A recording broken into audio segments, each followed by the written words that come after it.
कळमना पोलिसांनी घरफोडीच्या गुन्ह्याचा छडा लावत चोरीतील 1 लाख रुपयांचा मुद्देमाल जप्त केलाय।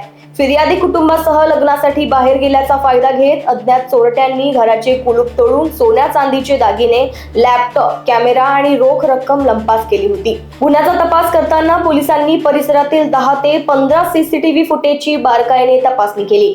तसेच गोपनीय माहितीच्या आधारे आरोपींचा शोध घेत त्यांच्याकडून सोन्याचे दागिने व लॅपटॉप असा सुमारे 1 लाख रुपयांचा मुद्देमाल जप्त करून गुन्ह्याची उकल केली।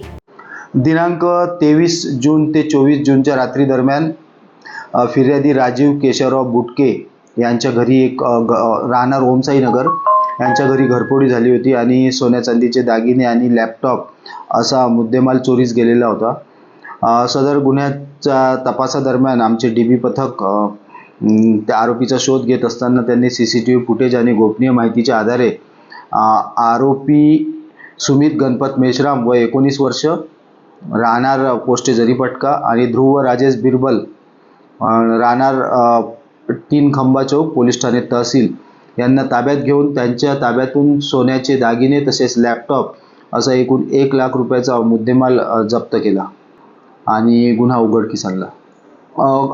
जे अटक आरोपी आहेत ते रेकॉर्डवरचे आहे, घरफोडीचे गुन्हेगार आहेत, जरीपटका आणि तहसील पोलीस स्टेशनच्या हद्दीतील। यापूर्वी सुद्धा त्यांनी अशा प्रकारचे गुन्हे केलेले आहेत। लोकवाहिनी मीडियासाठी विशाल बंबडवार यांची रिपोर्ट, नागपूर।